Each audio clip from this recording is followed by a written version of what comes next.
अस्सलाम वालेकुम नाज़रीन, you watching tonight with Mona Alam. Arshad Sharif के हवाले से जो सुओ मोटो के है सुप्रीम कोर्ट का, उसकी आज भी समाअत हुई है और आज भी सुप्रीम कोर्ट ने खासे लूप होल्स हैं जो कि एक दफा फिर से आइडेंटिफाई किए हैं। सबसे बड़ी बात यह है कि हुकूमत की बनाई हुई तहकीकाती जो पूरी टीम है उसको उन्होंने मुस्तरद कर दिया है और कहा है कि नई तहकीकाती टीम तश्कील दी जाए। फैक्ट फाइंडिंग रिपोर्ट जो कि तकरीबन कोई 600 पेजेस पर मबनी है, उनकी भी रेवलेशंस मौजूद अदालत के सामने रखी गई और वो जो रेवलेशंस हैं वो अब तमाम के देखने के लिए मौजूद भी हैं और हर कोई उसको देख सकता है, एक्सेस कर सकता है। वो भी काफी रिवीलिंग है, काफी शॉकिंग है। काफी सारी बातें उसमें वही हैं जो हम लोग ओवर द टाइम करते भी रहे हैं, जैसे कि ये कि कीनियन पुलिस का अभी भी ये वर्जन है कि ये एक मिस्टेकन आइडेंटिटी का केस था। जब ये वाकया हुआ था हमने आपके सामने रोज इस हवाले से इनके लूप होल्स को अयां किया था, आपको बताया था कि उनकी मिस्टेकन आइडेंटिटी वाले वर्जन में एक के बाद एक कितने झोल हैं और एक के बाद एक वो वर्जन बार बार झूठ साबित हो रहा है। इसी तरह की चीज आज ये फैक्ट फाइंडिंग जो है कमीशन, उनकी रिपोर्ट में भी अयां हुई कि अभी भी उस वर्जन के कोई सर पैर मौजूद नहीं है। अरशद शरीफ साहब की जो वालदा हैं वो भी आज अदालत आई और काफी ये दिल दहलाने वाला मंजर था कि वो आबदीदा हुई अदालत में। उन्होंने क्योंकि खत वगैरह भी लिखे हैं, लेकिन उनकी भी अपनी कुछ डिमांड्स हैं जो कि वो रखती हैं और जिनकी यकीनन तहकीकात होनी चाहिए और जो एक दूध का दूध है पानी का पानी है इस मामले पे यकीनन होना चाहिए। इसके ऊपर भी बात करेंगे, रोशनी डालेंगे। जो 4 अहलकार हैं जिन्होंने अपेरेंटली ये फायरिंग की थी अरशद शरीफ साहब पर, ना उनका नाम मौजूद है फैक्ट फाइंडिंग रिपोर्ट में और ना उनके हवाले से कोई मुकदमा दर्ज किया गया है। अदालत ने भी इसके ऊपर खासी सरजनिश की और इसके ऊपर काफी उन्होंने सवालात उठाए, लेकिन किसको बचाया जा रहा है? इन 4 अहलकारों के नाम क्यों सामने नहीं आ रहे हैं? जो टीम थी जो कीनिया गई थी, उनका भी ये कहना है कि उनमें से 3 से तो मुलाकात कराई गई, बल्कि लेकिन एक अहलकार से मुलाकात तक भी जो टीम थी उसकी नहीं कराई गई। ये क्या चीज छुपाने की कोशिश थी? बहुत सारे सवालात हैं नाजरीन जिनके हम बारे में उम्मीद लगा सकते हैं कि आने वाले वक्तों में इस खुद नोटिस के बायस वो सवालात के जवाबात हमें मिल जाएंगे। आगे नाजरीन, हुकूमत वक्त और जो अपोजिशन है उनमें पहले तो ये बातें जबान ज़दे आम थी कि मुलाकातें और राब्ते मुज़ाकरात चल रहे हैं, लेकिन अब तो बाकायदा तौर पर आज फोटो भी आ गई जनाब इसहाक डार साहब और प्रेसिडेंट आरिफ अलवी की और ये मुलाकात इस तरह से मजीद एक दफा फिर कंफर्म हो गई। याद रहे जब आर्मी चीफ की अपॉइंटमेंट का मामला चल रहा था तो उस वक्त भी एक मुलाकात इन दोनों फरीकैन, इन दोनों हजरात के दरमियान हुई थी, वो भी ऑन रिकॉर्ड थी। आज एक और मुलाकात है जो कि बाज़ाब्ता हम तमाम ने देखी है और इससे पहले भी, इससे पीछे भी कई राब्ते चले आए हैं, चाहे दोनों की तरफ से जितना मर्जी इन अहवाल से डिनाई किया गया हो। इन मुलाकातों में जो जो बातें हुई हैं नाजरीन, इलेक्शंस के हवाले से अब बातें लग रहा है कि और थोड़ा सा जोर पकड़ेंगे और पीटीआई ने तो अब बिल्कुल बावर कर दिया है कि जिनको शुकूक शुबात थे कि असेंबलीज कभी भी डिसॉल्व नहीं होंगी, वो उनको धचका लगने वाला है क्योंकि असेंबलीज बिल्कुल अब डिसॉल्व होने के करीब से करीब तर आ चुकी हैं और ये ऐलान बाकायदा शाह महमूद कुरैशी साहब ने आज के रोज कर दिया है। अब इलेक्शंस कैसे होंगे इन दोनों सूबाई असेंबली की नशिस्तों पे, एविडेंटली ये नजर आ रहा है कि जनरल असेंबली या जनरल जो इलेक्शंस हैं वो तो अभी तक पीटीआई अपनी मर्जी के हिसाब से पुश नहीं कर पाए हैं, क्योंकि इस हवाले से अभी तक कुछ भी ऐसी बात नहीं हुई है कि कब होंगे या जल्दी होंगे, बल्कि एट बेस्ट जो बात चल रही है ना वो ये चल रही है कि प्रोविंशियल असेंबलीज अगर वो तहलील हो जाती हैं तो उनके इंतखाबात उन 2 असेंबलीज के हो जाएंगे। उन इलेक्शन से कितना फायदा होगा पीटीआई को, क्योंकि उन 2 सूबों में अगर इलेक्शंस होते हैं तो वहां तो ऑलरेडी पीटीआई इन पावर है। हाँ, पंजाब में मे भी उनके डायनामिक्स चेंज हो गए, अगर हो जाएं, अगर इलेक्शंस हो तो काफ लीग पर अगर उन्हें इनसार करने की जरूरत ना पड़े, सिंपल मेजोरिटी मिल जाए, जैसे केपी में बड़ी एक मेजोरिटी एंजॉय करती है पीटीआई, वो चीज अगर हो जाए तो हाँ सिर्फ एक ऐसी बात है जो कि सूदमंद साबित होगी पीटीआई के लिए। इन अदर सिनेरियो क्या ये फायदा मिलेगा पीटीआई को? ये एक बहुत बड़ा सवालिया निशान है, बिलखुसूस पंजाब के हवाले से। इसके ऊपर भी बात करेंगे और सुनने में ये आ रहा है कि मौलाना फजलुर रहमान इन मुज़ाकरात से बिल्कुल खुश नहीं है। वो हुकूमत को कह रहे हैं आप उन लोगों से मुज़ाकरात कर रहे हैं एज पर रिपोर्ट्स जो कि आपको अपने दौरे हुकूमत में चोर और डाकू कहकर मुखातिब करते थे। ये तमाम जो तहफ़्फ़ुज़ात हैं मौलाना साहब ने बाज़ाब्ता तौर पर कल जो वज़ीर आज़म शहबाज शरीफ से मुलाकात की एज पर रिपोर्ट्स उनको पहुंचाई भी हैं।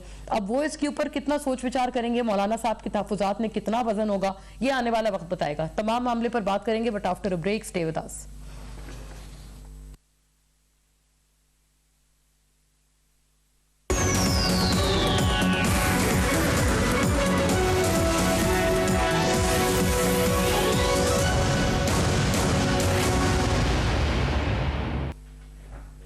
वेलकम बैक नाजरीन, तमाम मामलात पे आज नजर डालते हैं क्योंकि एक तो ये फैक्ट फाइंडिंग कमीशन, इसकी फाइंडिंग्स, फिर खुद नोटिस, ये तमाम मामला भी हमारे सामने है और अब असेंबली तहलील होना करीब से करीब तर आ गया है। अब पीटीआई ने तो ये कह दिया है और इस हवाले से उनका जो अल्टीमेटम है अब वो लगता है कि कुछ रंग लाएगा।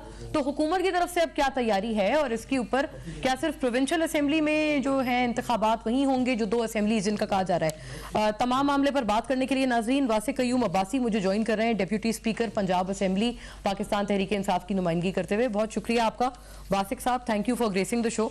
आपसे जानेंगे कि क्या असल मामलात हैं और क्या कुछ तवक्को की जाए। जफर हिलाली साहब नाजरीन तमाम मामले पर तज्जिए तबसरे के लिए हमारे साथ मौजूद हैं, तशरीफ फरमाएं। बहुत शुक्रिया sir, thank you for gracing the show.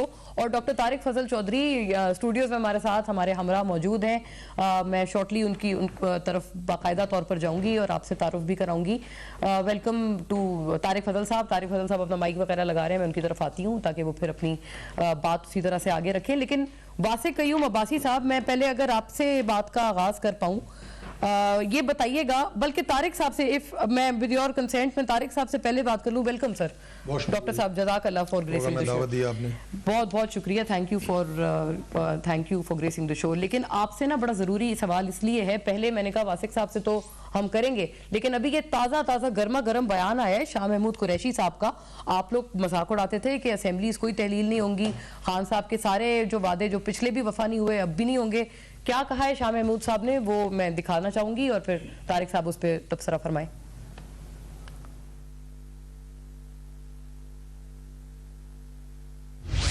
Party की क़यादत ने इमरान खान साहब को अख्तियार भी दिया है और उन्होंने ये फैसला फरमाया है कि वो असेंबलियों की तहलील, खैबर पख्तूनख्वा की और पंजाब असेंबली की तहलील वो अगले चंद रोज में करने का इरादा रखते हैं। हमारी ख्वाहिश है कि पंजाब में और खैबर पख्तूनख्वा में माह रमजान से पहले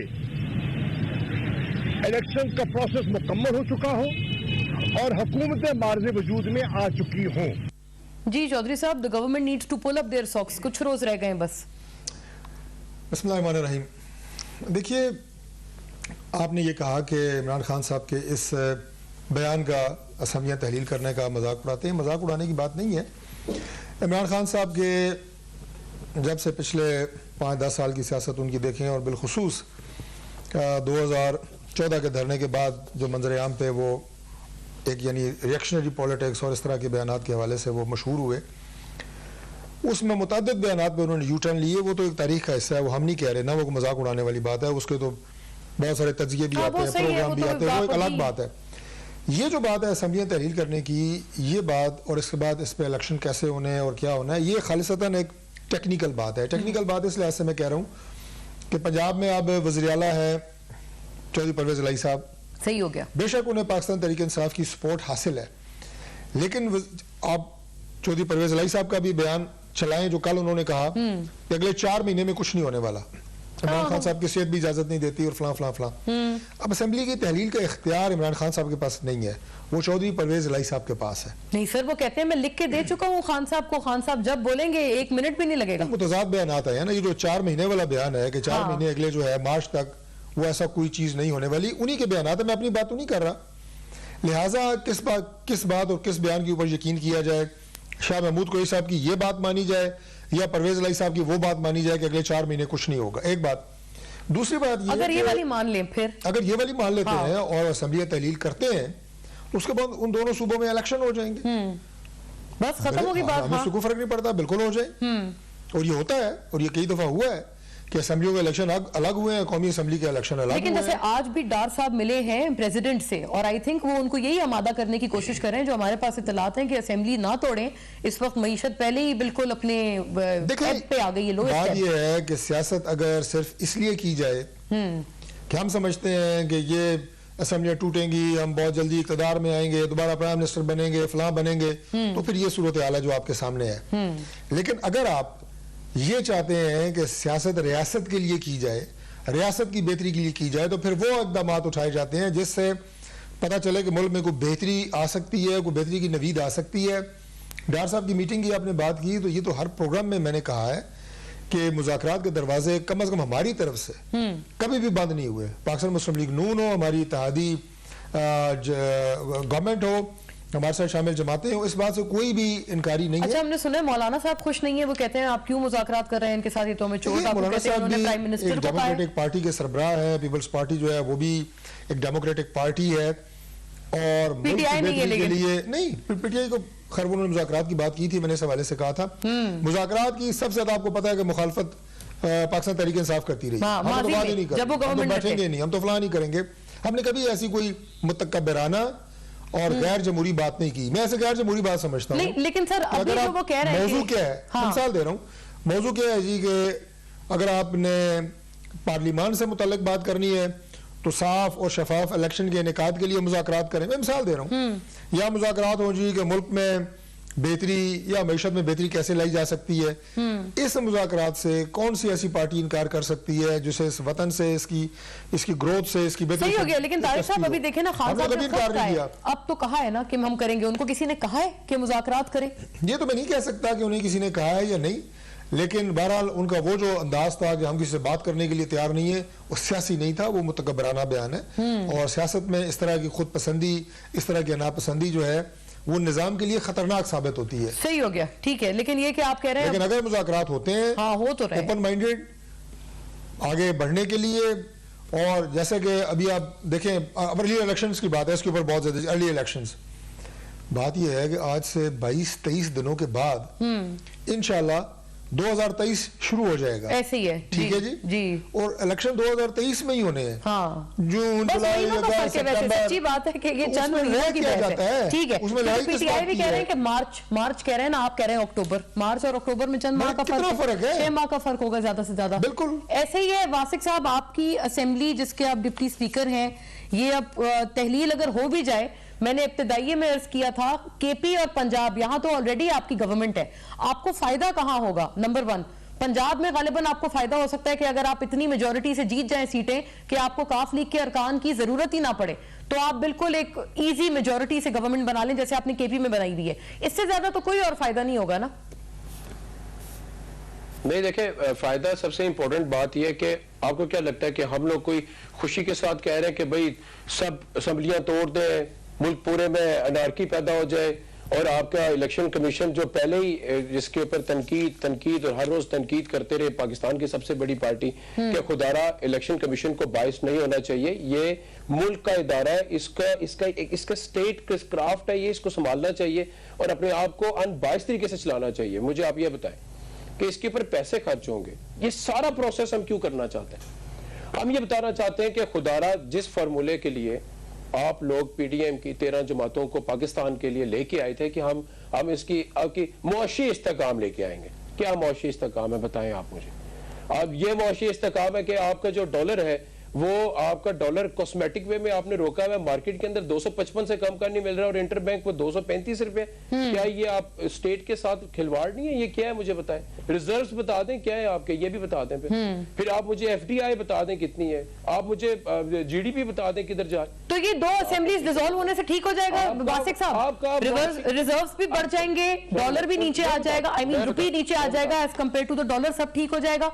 मैं यही आपसे अर्ज कर रही हूँ, फायदा क्या है? असेंबली डिसॉल्व है जी, देखिए इसका फायदा सुन लीजिए। सबसे पहला फायदा ये है कि लेट्स सपोज अगर आज पंजाब के अंदर इलेक्शन होता है, केपी के पहले से ज्यादा मजबूत है, हमने पहले भी कहा था, हमने दूसरी बार केपीके की तारीख हाँ, सही हो गया। हाँ, वहाँ तो आप इससे ज्यादा नहीं ले सकते ना, सीट्स आप ऑलरेडी इजी में पंजाब में आज है। पंजाब में मैं बताता हूँ, पंजाब में 180 मेंबरान है आपके। बाय इलेक्शन नून की गवर्नमेंट है, नून की गवर्नमेंट में तमाम तर वसाइल इस्तेमाल किए जा रहे हैं। बाई इलेक्शन होते हैं, 20 में से 15 सीटें पीटीआई ने जीती हैं, 2 के ऊपर केस है और जिसमें 40-50 वोटों का फर्क पड़ा। मुझे ये बताएं कि 90% रिजल्ट्स पीटीआई अगर ले रही है तो आज आप मुझे बता दें कि इलेक्शन होता है तो ये 180 सीटें किधर चली जाएंगी? 2/3 नहीं, मैं आपको पंजाब की 3/4 की रेशो बता रहा हूं। इस रेशो के साथ आप ले, जब 3/4 की रेशो के साथ हमें, मुझे ये बताएं तो अगर ये 8 महीने 4 महीने जो ये कह रहे हैं कि हम लोग इलेक्शन तब वक्त पे ही कराएंगे, अगर आपने वो इलेक्शन कराया तो फिर मुझे आप ये बताएं ना कि आपके पास क्या सिचुएशन रहेगी जब हमारी गवर्नमेंट है, हमारा पॉपुलर स्टैंड। अच्छा, एक बात है वासिक साहब, मैं आप किधर जाएंगे? सुन तो ले। नहीं, आई थिंक एक तो तारिक साहब को प्लीज इसको रेक्टिफाई करें कि उनको भी आवाज है वासिक साहब की। लेकिन वासिक साहब एक अर्ज है, आप कह रहे हैं कि उस वक्त आपके पास 3/4 आ जाएगी, अभी भी तो आपकी गवर्नमेंट है ना पंजाब में। I mean, फिर तो यही होगा ना कि आप काफ लीग को फिर कहेंगे कि थैंक यू वेरी मच, हमें आपकी जरूरत नहीं है, हमारी अपनी सीट्स पूरी हैं। लेकिन इसके अलावा तो कुछ भी नहीं बदलेगा ना, क्योंकि आप अभी भी कहते हैं तो एक कि आप दोनों एक ही पेज पे हैं। एक बेहतरीन सियासी साथी होने का सबूत दे दिया जब उन्होंने कह दिया, वजीर आला ने खुद आगे कह दिया। हाँ। मनफी प्रोपेगेंडा था आपका पीडीएम का, उन्होंने खुद आगे जवाब दे दिया कि भाई खान साहब ये आपकी इमानत है। इसके बाद बात खत्म हो जाती है। इसके बाद रह क्या जाता है कि खान साहब आपकी इमानत है। ठीक है, उन्होंने अमानत वाली बात कर दी। तारिक साहब की भी क्लैरिटी के लिए, जो तारिक साहब कह रहे थे मुतजाद बयानात आ रहे हैं कि उन्होंने कहा है भाई खान साहब की अमानत है। ये लोग तो भाई ये लोग कह रहे थे कि हम लोग इस्तीफों का ड्रामा कर रहे हैं, और जब हमने कहा कि हम दोनों असेंबलियां तहलील करने जा रहे हैं तो आप ये के बाद देख रहे इनके लीडरान की आप प्रेस कॉन्फ्रेंस सुन रहे, हम इनको असेंबलियां नहीं तोड़ने देंगे, ये मुल्क के लिए बेहतर नहीं है। रोना शुरू कर दिया, पीटना शुरू कर दिया कि हमने इनको असेंबलियां नहीं तोड़ने देनी। और भाई अब हम तोड़ने जा रहे हैं ना, अब रोकिए। अब आप ठीक है, अब आप खुश हो जाएं, असेंबली जो है वो टूटने जा रही है और साथ साथ उम्मीदें भी टूटने जा रही है। जफर इलाली साहब से पूछ लूं मैं, नॉन पार्टिजन व्यू। वासिक साहब आपकी बात आ गई, मैं जरा जाहिर है ऑब्वियसली इसको आगे भी बढ़ाती हूँ। जी सर, जफर इलाली साहब, आप क्या एक्सपेक्ट करते हैं? क्या इससे टर्मोइल में मजीद इजाफा होएगा? जैसे गवर्नमेंट ऑफ द डे कह रहे हैं कि ये तो ऑलरेडी ये लोग भट्टा बिठा देंगे, जो अभी कुछ अगर इतनी ये लोग प्रॉब्लम्स आइडेंटिफाई कर रहे हैं मईशत में, तो उसकी कोई बेहतरी नहीं होगी, उसका बिगाड़ होगा कि अगर 2 प्रोविंशियल असेंबलीज ये लोग तहलील कर देते हैं तो। या उनका ये व्यू है कि जी इससे सब कुछ ठीक हो जाएगा? इन एसेंस क्या ठीक हो जाएगा? डॉलर दोबारा फिर कम हो जाएगा, रिजर्व्स भी बढ़ जाएंगे अगर ये इलेक्शन हो जाए एज पर पीटीआई? मेरे ख्याल में ये जो आपका आखिरी सवाल था कि डॉलर बढ़ जाए, डॉलर ज़्यादा हो जाएंगे, मेरे ख्याल में इट हैज़ नो कनेक्शन। देखिए सीधी सादी बात करें, इमरान खान क्या चाहता था जो उसको नहीं मिल रहा है? नंबर 1 वो चाहता था मुझे इमीडिएट डेट दें इलेक्शंस का, वो नहीं मिल रहा है उसको। वो कह रहा था मुझे नया इलेक्शन कमिश्नर चाहिए, वो नहीं मिल रहा है उसको। वो कह रहा था कि ईवीएम से वोट दिलाएं, वो नहीं मिल रहा है उसको। वो कह रहा था ओवरसीज पाकिस्तानी को वोट दिलाएं, वो भी लगता नहीं है कि इस इलेक्शन में वोट डलेगा। वो कह रहा था कि इम्कान उसका ये था कि एक एस्टैब्लिशमेंट न्यूट्रल होगा, वो इंशाल्लाह देखेंगे, मेरे ख्याल में होगा, मगर वो देखेंगे, वो पक्का अभी तक ये नहीं इस बात पे तो ना हुकूमत जो है वो अफाका कर रही है ना पीटीआई कर रही है, क्योंकि हुकूमत भी कह रहे हैं ना सर कि वो आउटगोइंग आर्मी चीफ फॉर्मर ने कहा था कि हम पिछले साल से हम एपॉलिटिकल हो गए थे, लेकिन मोने सिलाई साहब कहते हैं कि इस दफा भी उन्होंने कहा था तहरीक अदम में कि खान साहब की तरफ वोट डालें अपना।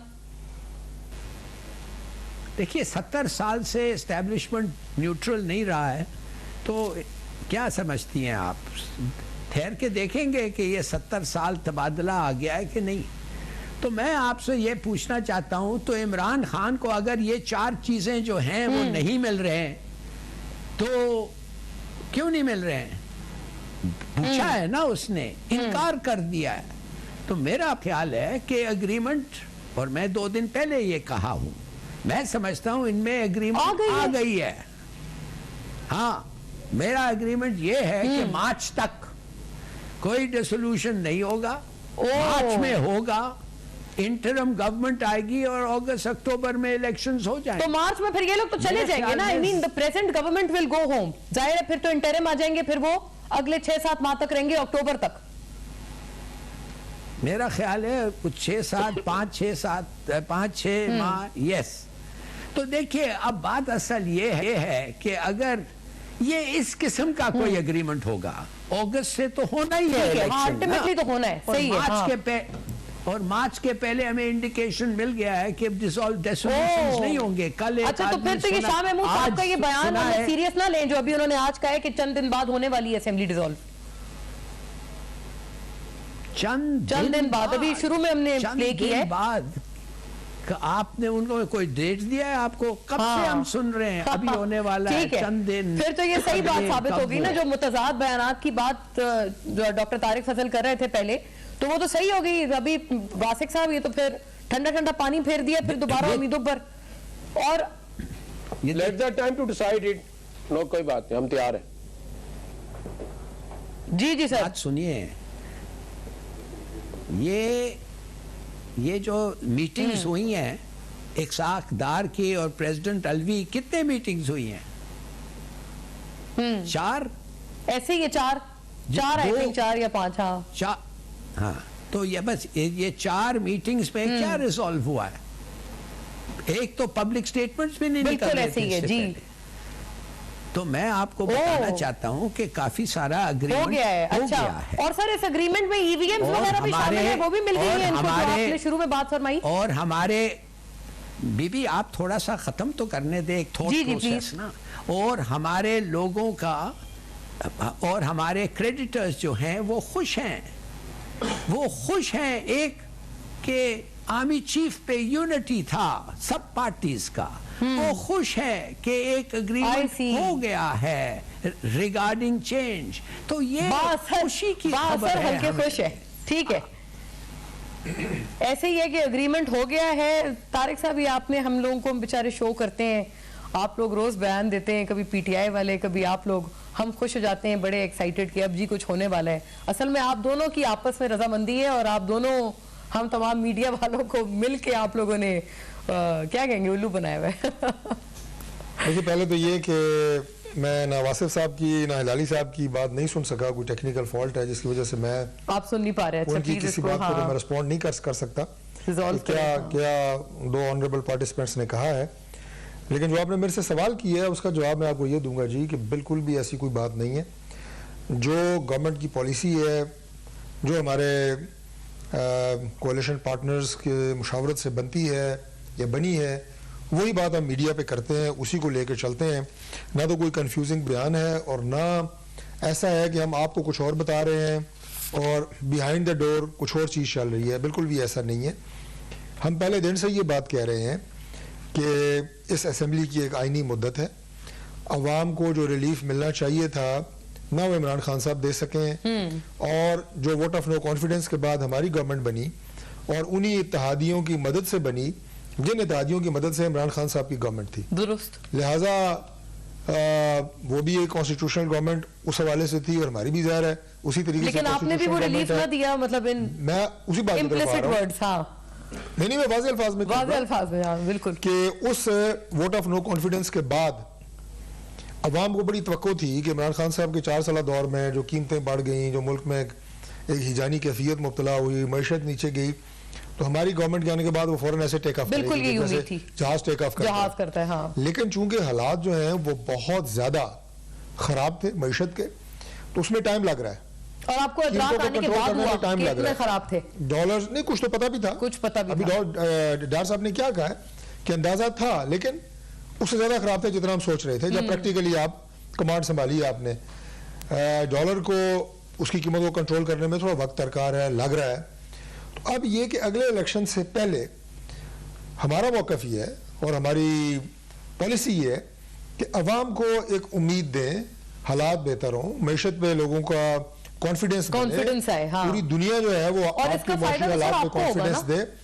मुल्क को सबसे पहले होगा, सबसे पहले मुल्क को होगा कि आप मुल्क को इसी तरह अगर इसी अफरा तफरी में बुजुंग करते रहेंगे, कभी इधर असेंबली तो टूटी, इधर इलेक्शन हो रहे हैं, दूसरी असेंबली टूटी, इधर इलेक्शन हो रहे हैं, उधर भाग रहा है।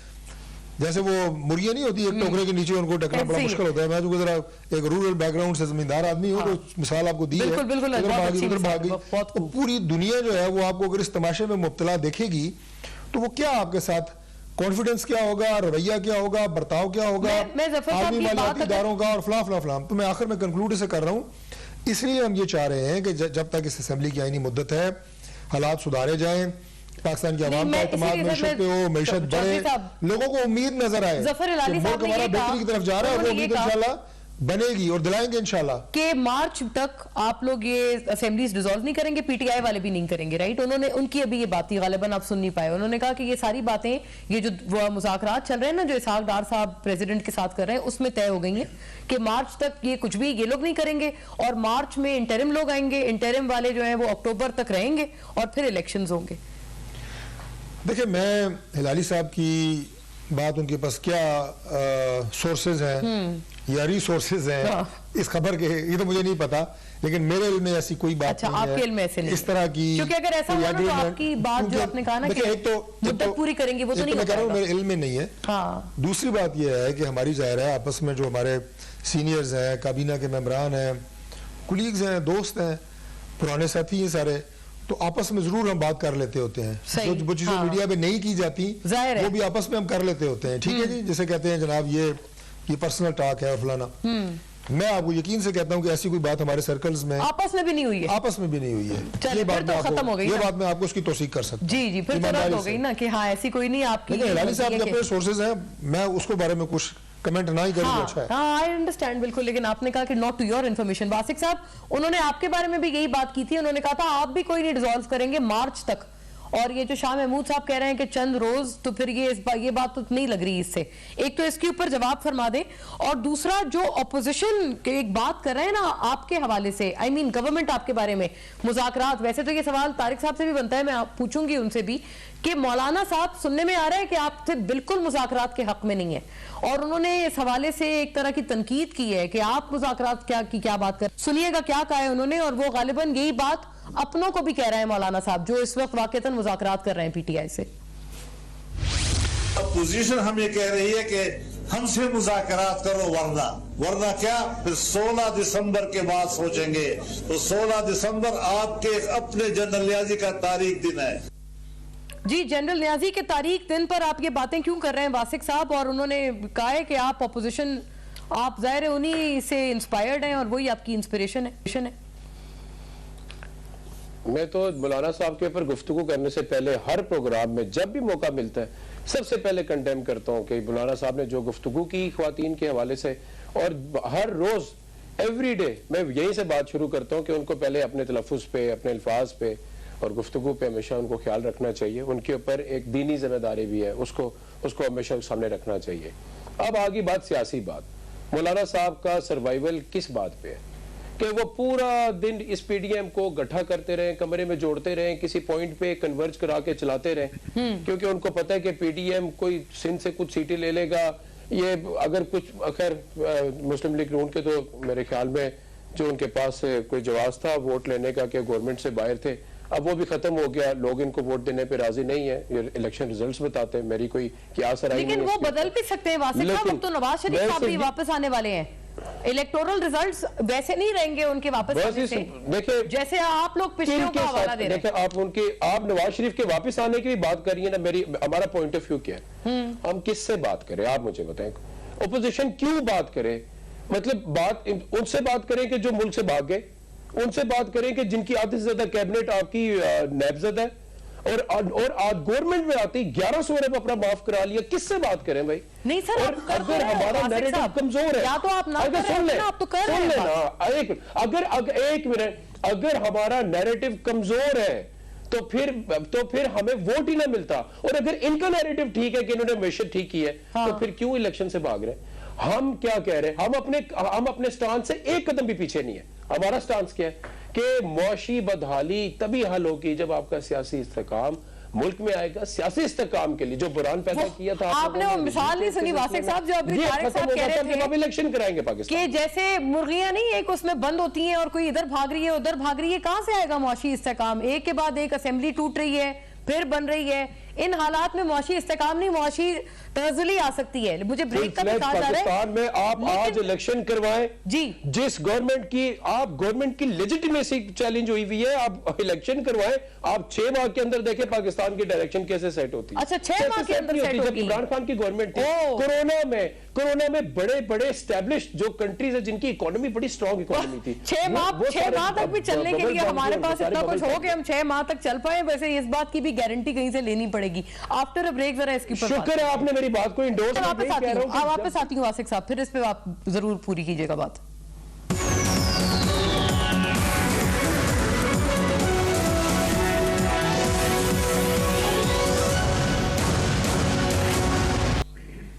जी वेलकम बैक नाजरीन। वासिक साहब आप मईशत के हवाले से तबसरा फरमा रहे थे ब्रेक से पहले।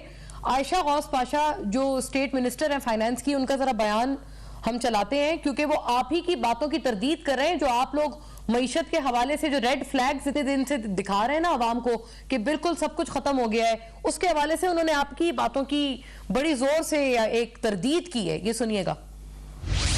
ये बात बिल्कुल क्लैरिटी से कहना चाहती हूँ कि पाकिस्तान इस वक्त डिफॉल्ट नहीं कर रहा है, इंशाल्लाह नहीं कोई खतरा है। IMF प्रोग्राम में उनसे मुस्तकिल हमारी इंगेजमेंट चल रही है, हमारी बातचीत चल रही है। जी वासिक साहब, ना IMF से कोई प्रॉब्लम है और ना डिफॉल्ट का कोई खतरा है, in contrast to what you are claiming और what the PTI is claiming. Ayesha साहबा की तो मैं बात नहीं सुन नहीं सका, डिस्टॉर्शन थी बहुत ज्यादा, लेकिन आप मैशत की बात कर रही थी, मैं आपको कंपैरिजन बता रहा था। पाकिस्तान की मैशत कब कब कब बहुत जबरदस्त रही है, लेकिन मैं ये कह रहा हूं कि अगर कंपैरेटिवली देखा जाए कि जिस मकसद के लिए मैशत के हल के लिए जब PDM लाया गया था, तो तब एक ही बात की गई थी कि पाकिस्तान की मैशत संभाली जाएगी। अगर हमारे दौर में जब आपका कोरोना रहा, जब साबका गवर्नमेंट के जो आपके सर्कुलर डेट्स थे, जो आपकी रेमिटेंसेस की लेवल था, जो लोगों का FDI के हवाले से या पाकिस्तान में जो बिजनेस कम्युनिटी का ट्रस्ट था, इंडस्ट्रीज की जो हालत थी, वो उसको कंपेयर करें अगर आप आज की मुआशी सूरत हाल के साथ, तो मैं ये कहता हूं। आपने क्या कहा? जी मैं कह रही हूँ वो आपसे बेहतर थी, आप कहते हैं, क्योंकि ये लोग तो कहते हैं कि 2018 में जब आप लोग आए थे, मैं ये कहता हूं कि आपको एक रोशन पाकिस्तान मिला था।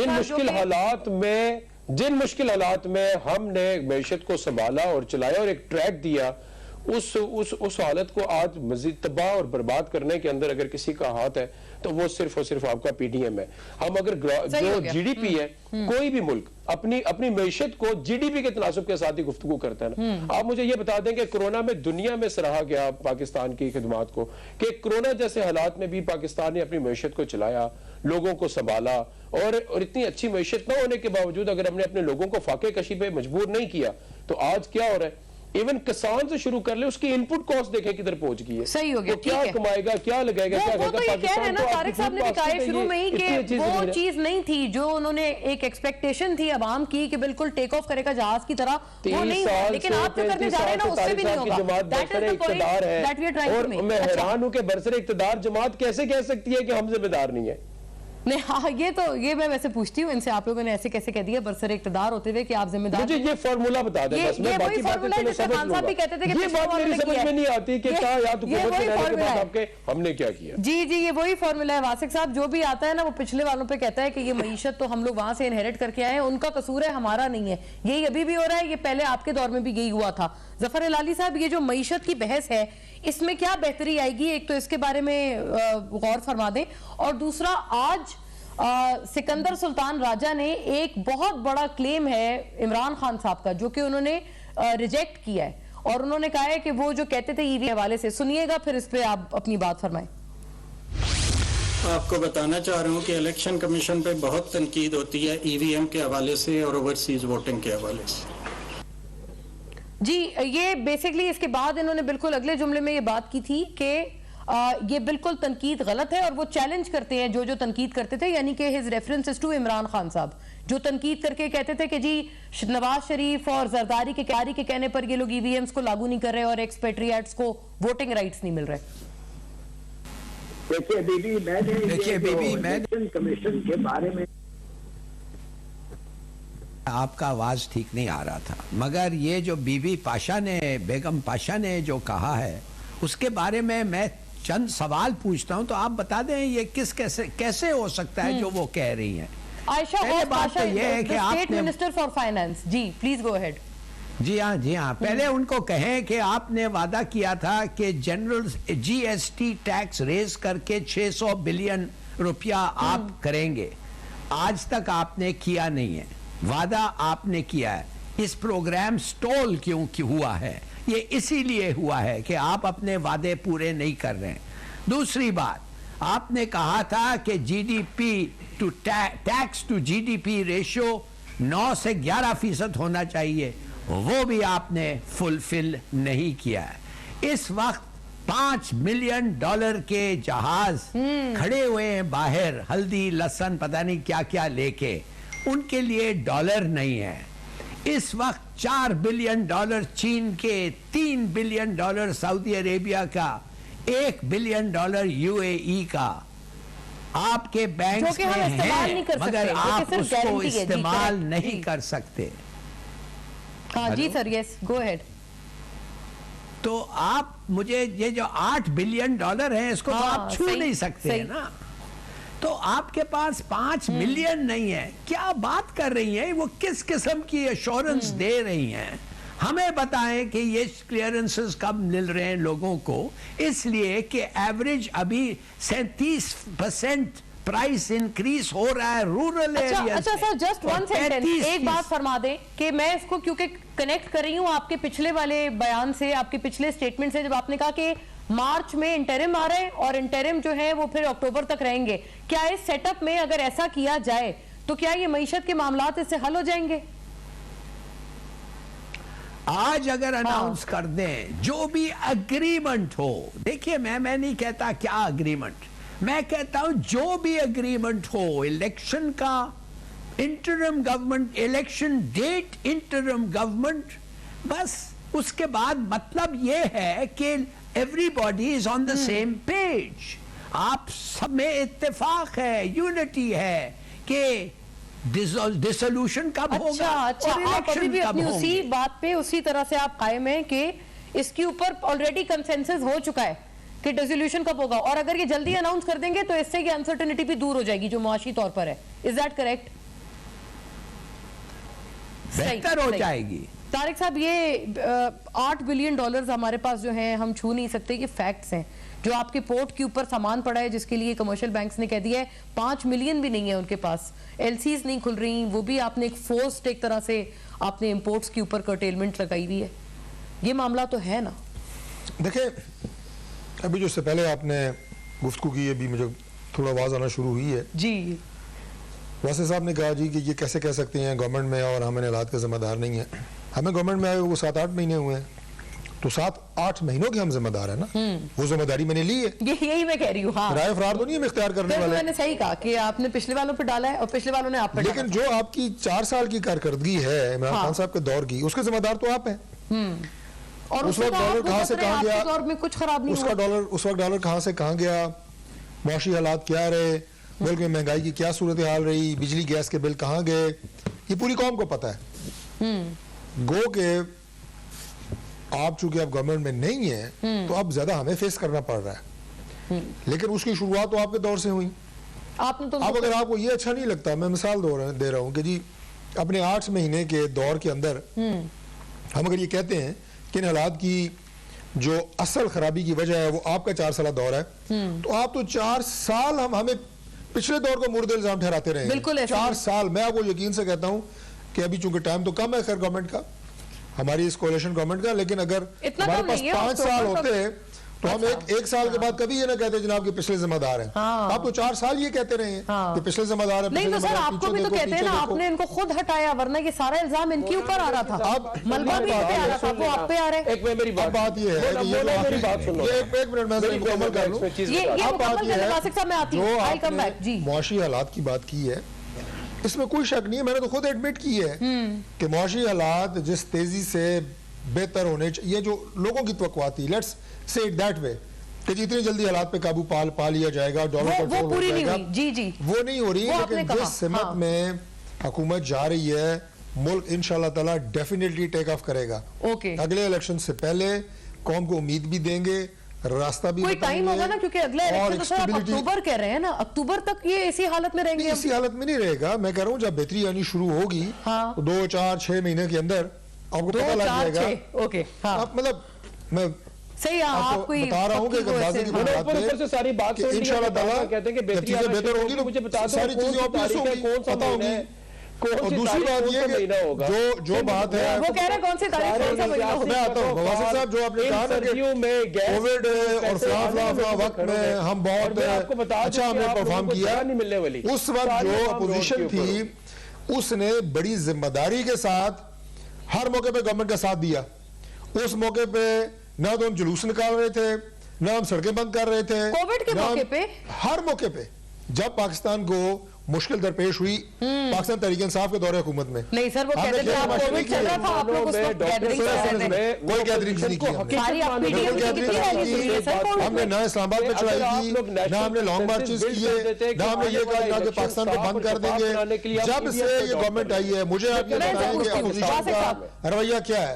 हम असेंबली नहीं जा रहे, असेंबलियों को हम फलां कर देंगे, हम लॉन्ग मार्चेस कर रहे हैं, इस्लामाबाद में जलगार करेंगे, फलां करेंगे। मतलब वो स्टेबिलिटी जो पॉलिटिकल सिस्टम में आ रही। यार भाई बात सुनिए, मैंने तो आपकी पूरी बात सुनी है। मैं आ रही हूं वासिक साहब, मैं आती हूं, सुन लेना बात, आपकी तरफ आप वक्त पे बात करें। मैं तो सारी बात आपकी सुनी है साहब के, मैं डॉक्टर साहब सारी बात आपकी सुनी है ना। मैं तो सिर्फ आखिरी बात मुकम्मल कर लूं कि जो स्टेबिलिटी मुल्क को चाहिए होती है, जैसे आपने कहा जनाब के एलसीसी खोल रही लोग आपकी तरफ, भाई पाकिस्तान में स्टेबिलिटी आपके पॉलिटिकल सिस्टम के अंदर होती है। हाँ। अब एक जमात जो है वो पूरे मुल्क में उसने मतलब चाय की प्याली में तूफान लाया हुआ है। कभी आप धरने कर रहे हैं, कभी आप ऐसे नहीं चौधरी जब से गवर्नमेंट चेंज हुई है, आप भी अगर ना करते ना तो वो स्टेबिलिटी चलती रहती है। हमने कोई ऐसी हरकत इनके 4 साल दौर में, बिलखुसूस जब मैंने कहा पॉलिटिकल एक्टिविटी तो चलती रहती है, लेकिन जब मुल्क किसी क्राइसिस में था हमने उस क्राइसिस को बढ़ाने की कोशिश नहीं की। तो अब तरीके हमने कहा कि आप बेहतर। अच्छा आप मुझे ये बताएं, चलें बात यहाँ पे खत्म करते हैं। 2018 का इलेक्शन हुआ, शदीद तरीन एतराज़ात थे अपोजिशन के, आपको याद है जॉइंट अपोजिशन बनी, बाइकाट का कहा गया। लेकिन जब हम असेंबली में गए 2018 के इलेक्शन के बाद, सबसे पहली तकरीर प्राइम मिनिस्टर शहबाज शरीफ साहब की निकाले। उन्होंने कहा चार्टर ऑफ इकोनॉमी और हम साथ देंगे मुल्क की बेहतरी के लिए। जी वासिक साहब, अब आप जरा बताएं अपनी बात प्लीज। साथ दे देते। देखें मैं सिर्फ एक बात करता हूं, अगर कोई पाकिस्तान में बेहतरी की इंशाल्लाह गुंजाइश भी है और अल्लाह ताला चाहेगा कि पाकिस्तान इंशाल्लाह तरक्की करेगा, मेरा कामिल ईमान है कम से कम पीडीएम की मौजूदगी में नहीं करेगा। ये देखे, ये सियासी मुरब्बा है, ये कोई पॉलिटिकल अचीवमेंट नहीं है। 4 साल में आपने कौन से काम किए यार, ये तो जरा मुझे बता दें। अच्छा चलो ठीक है सर, मैं बता, हमने सबसे बड़ा हमारा जो कारनामा था वो क्या था? कोविड आप बता चुके। डेज में 5 पॉइंट क्रॉस कर लिया था जीडीपी का। आप मत इस बात को भूलें। दुनिया में किसी भी मुल्क का अगर कोई आप तनासुब निकालते हैं तो वो आप हमेशा उसकी तरक्की का तनासुब उसके जीडीपी के साथ ही लगाया जाता है। और किसमें हमेशा 5 आपने पिछले 30 साल को अपने जीडीपी के साथ ही गिनाया। दूसरी बात जो इंपॉर्टेंट चीज है वो सिर्फ इसलिए था कि हमने अपनी इकोनॉमी में बैलेंस वे में अपनी इंडस्ट्रीज को भी हमने बूस्ट किया। 3 साल के एडवांस कॉन्ट्रैक्ट्स थे आपकी फैसलाबाद की इंडस्ट्रीज के पास, आपकी लूम इंडस्ट्री। तो अब क्या सारे चले गए? अभी भी होंगे ना वो तो रिवाइवल की। वो कहते हैं वो आपके 4 साल की जिम्मेदारी सर नहीं लेंगे, वो अपने 6 महीने की तो लेंगे, आपके 4 साल की नहीं। कहा कि पाकिस्तान में रिजीम चेंज गलत हुआ, हमने कहा रिजीम चेंज हुआ, आपने कहा नहीं हुआ। इलेक्शन रिजल्ट हुए, पब्लिक ने पाकिस्तान तहरीक इंसाफ को वोट देके ये साबित किया कि वो हमारे नैरेटिव के साथ है। अब हम ये कहते हैं कि पाकिस्तान की बेहतरी जनरल इलेक्शन में इसी इस्तेकाम के साथ मुआशी इस्तेकाम मुंसलिक है। जबकि आप बज़िद क्यों हैं? आप लोग इस वजह से बज़िद है कि तमाम इलेक्शंस तो आप लोग हारते जा रहे हैं। अच्छा आपको लगता है मईशत का ऐसे कोई अमल दखल नहीं है, इलेक्शंस की इलेक्टोरल रिजल्ट्स का खतरा है इलेक्शंस में। ठीक है, लेकिन बात यह है कि क्या वो एक बात खिलाड़ी साहब एक अगर ईवीएम पे और साफ और शफाफ free and fair election endorse जी खिलाड़ी साहब एक जुमला प्लीज आप इसके ऊपर एक पार्टिंग कमेंट प्लीज फरमा दें। वन लास्ट सेंटेंस साहब ने आपको अलग इनवाइट किया, इलेक्शन कमीशन के साथ बदतरीज हम लोग मीटिंग्स करते रहे कि पाकिस्तान की बेहतरी मुआशी इस्तेकाम और ये सारी चीजें एक चीज। अच्छा ये तो प्रॉब्लम है कि आप लोग कहते हैं मुआशी इस्तेकाम ये तमाम मानते हैं, सियासी इस्तेकाम चाहिए, लेकिन इसको जब अपोजिशन में बैठे हो तो उसको इंडोर्स करने को क्यों आखिर आप लोग तैयार। मैंने तारिक साहब से भी यही अर्ज किया